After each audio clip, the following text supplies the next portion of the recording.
I know Damien is the main character, but can someone give Smoke my number? Hola mi gente, Ms. Malcolm Hughes here. Welcome back. Today we are going to discuss the widely talked about book Demon's Dream by L. Kaysen. We're going to start with me telling you what the book is about. Then we're going to talk about pros, cons, and whether or not I think you should read it. Demon's Dream, who? So Demon's Dream is a 750-page novel about essentially about this family, but the two main characters are Damien, also known as Demon. You will hear me refer to him as Damien for reasons I will discuss later, and Dream.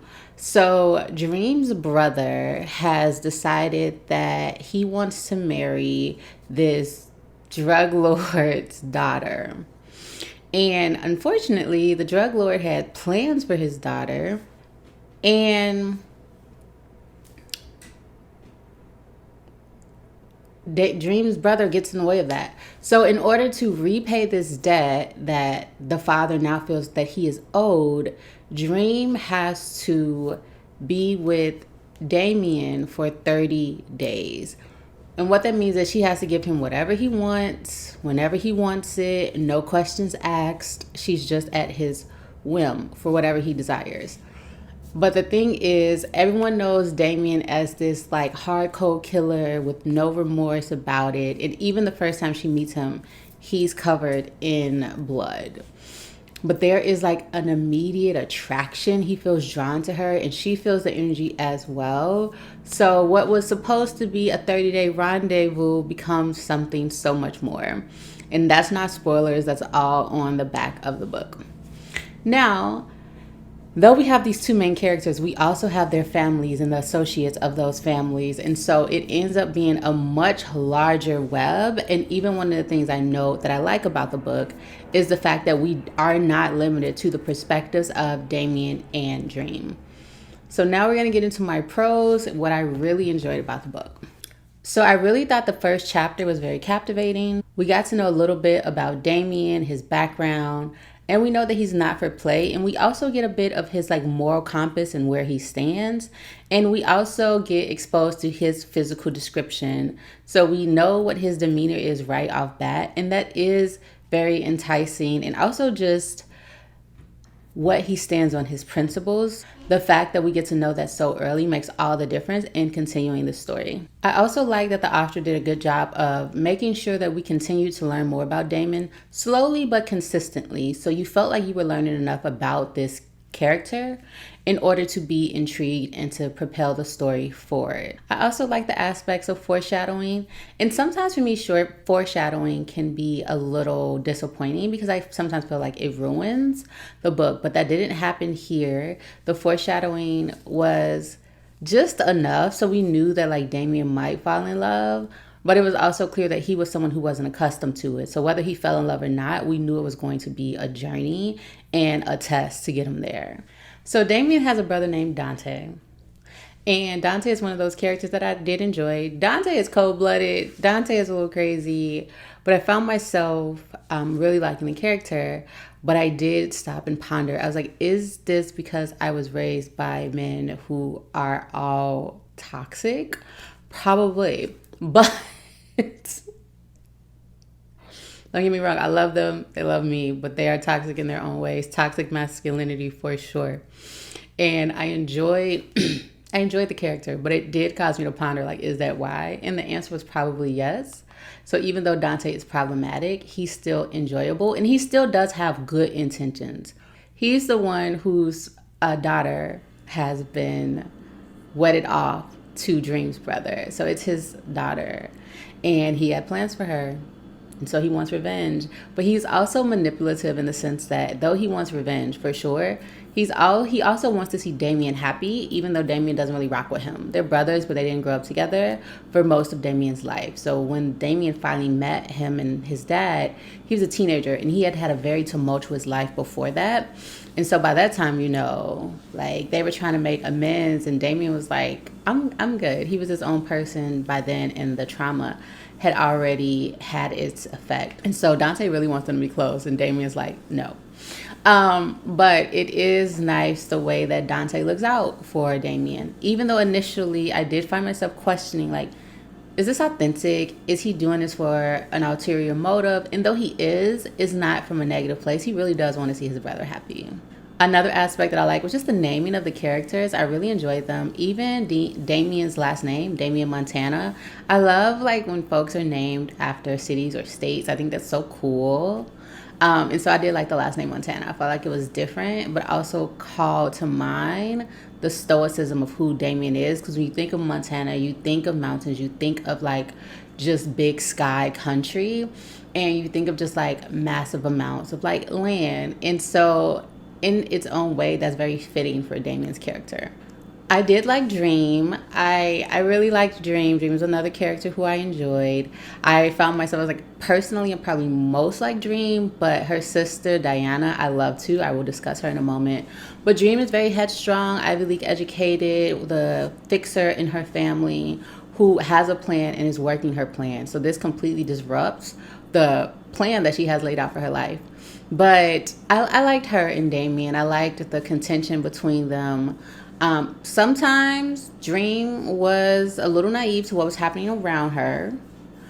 Like, yeah, there are certain scenes I was like, girl, red flags. And she may know it's a red flag, but it's one of those situations. I don't like that we have that as a society. Sometimes the politeness, like you feel uncomfortable and you know something's probably wrong, but we live in a society where our culture is to be polite. So you don't want to be rude. Listen, be rude. If your intuition tells you something that is off, it's off. Listen. And so Dream had some moments like that, and I was like, oh, Dream. But I enjoyed watching the contention between her and Damien and watching their relationship progress and how they both fought it in their own ways. I also liked Damien's personality. I liked that he found it humorous that so many folks were terrified of him just based on his reputation. And his reputation was true, but there's always more than one side to a person.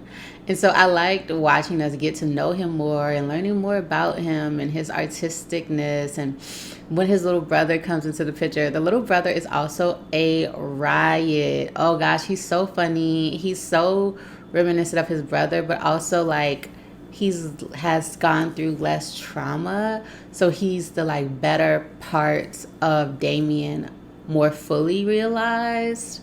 And so I loved that.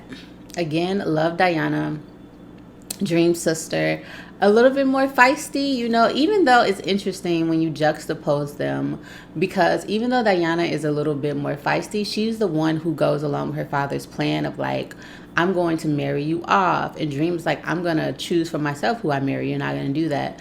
But Dream seems to be the more composed and reserved one with her head on straight. So it's interesting, that dynamic. But who I appreciated so much about the story is, his name is Cartier, but they call him Smoke. And Smoke is, initially him and Damien are the closest things to friends. Damien doesn't have friends, but Smoke would be the closest thing he has to it. And eventually that relationship does continue to blossom and they end up dating sisters. But even though Damien and Dream were the main characters, Diana and Smoke were my favorites. That was my favorite relationship.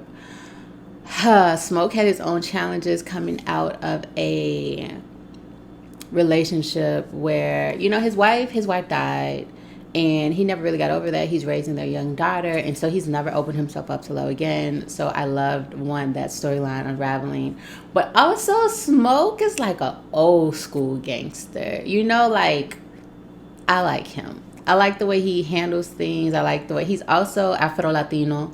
And so we get a little bit of his dad. His parents are a riot. I loved his mom. His mom is a girl's girl, and I love that. But Cartier has an interesting background for sure. His family, just the dynamics they're in. I love that storyline. I would read a book about them, just them alone. It was so good. But, you know, a lot of things he learned from his father, who is basically El Chapo. If you know, you know. It was just so good, and I love the way he navigated things, and I don't want to say we like sadism, right? That's not what I want to say, But I liked his version of protection and revenge. I will say that. And yeah, there was a one scene, and just listen, two words. When Smoke said, "Come here," baby, you gotta read the book. I don't want to spoil it, but when Smoke said, "Come here," I know what those two words can do. So to see those in the book and to have them there, what a scene. That was a scene. She wrote that. That was a scene. There's also a character, Miss Hazel, who was basically the safe haven for Damien when he was young and going through so much trauma at home. Again, don't want to give away too much, read the book. But she very much reminds me of the type of woman I was raised by and the type of women that I knew growing up. Just those caring Black women who look out for all the kids in the neighborhood and really take them under their wings. And, you know, Miss Hazel was a real one. And Miss Hazel also didn't call Damien Dream for the same reasons that I won't. Like, I even wrote in my notes, I was like, I'm not calling him that. Because the name that you give someone matters, right? And the more a person relates to and identifies with it, that tends to, like, shape a part of their personality.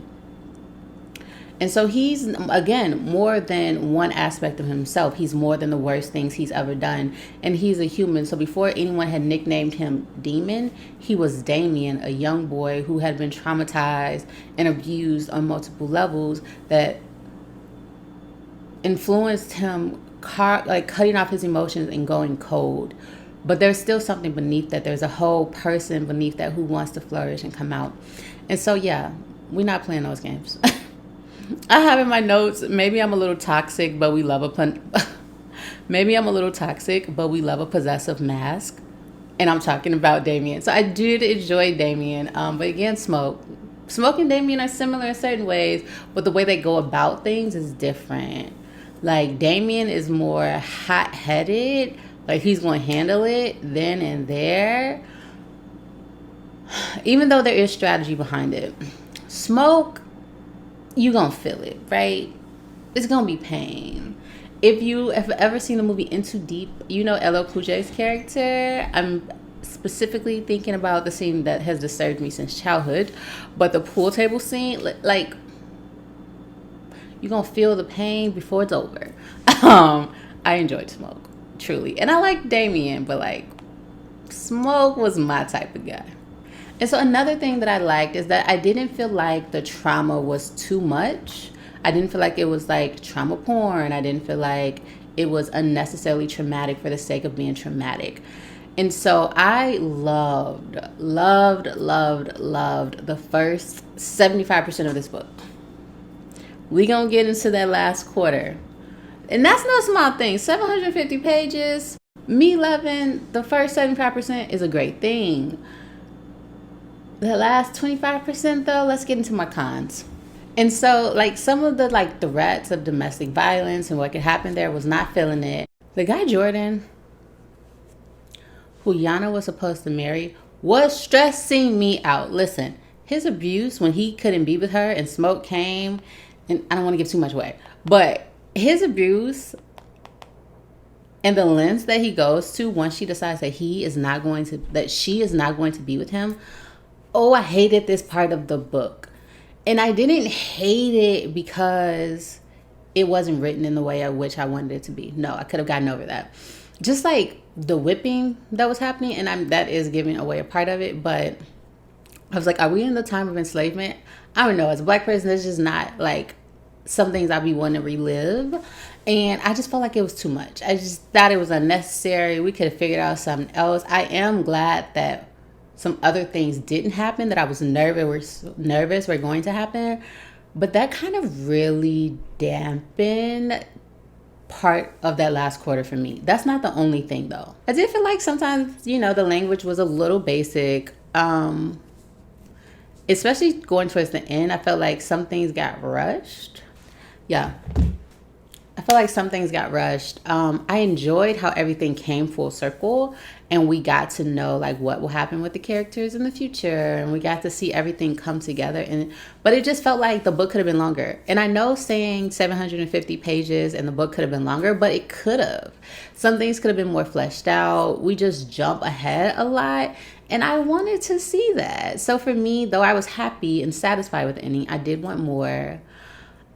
It's just the last quarter, it's just, things kind of took a turn for me. It kind of like left a bad taste in my mouth, the kidnapping situation, and then also just the pacing in the end. I feel like that's when it started to be ill-paced. But overall, I really enjoyed the book. Honestly and truly. Like, y'all don't know this, but I recently had a really like severe fall and damaged one of my legs pretty badly. And I was laid up in bed and couldn't walk. And this book got me through like that first really, really rough weekend. So, you know, I rock with it for that. It was entertaining. I was never bored, and I appreciated that. So based on my scale of read now, read when you want, or read if you have time, this one falls a little bit in the middle. If you are an urban fiction lover, read it now, read it immediately, you're going to love it. If you are someone who's less of an urban fiction lover, I would say read it when you have time, but I want to put it like right in the middle of those two, right? Like read it now if you have time. And I say that because, again, I love the first 75%, but that last quarter, I just couldn't give it a read it now with me feeling so strongly about that last quarter completely, right? I couldn't give it a read now completely. But it's right there between those two for me, right there in the middle. So read it now if you have time. But if you don't have time right now, definitely get to it when you do. So that is my review. More book reviews to come. So many things coming to the channel this month. Be looking out for a book giveaway as well. I will be making that announcement soon. But until the next one, as always, I am MsMalcolmHughes, one who believes that books are sometimes better than people. Please remember to give time, to be kind to each other, and to have the very best day of your life on purpose. Peace, o dabo, adios. Ciao.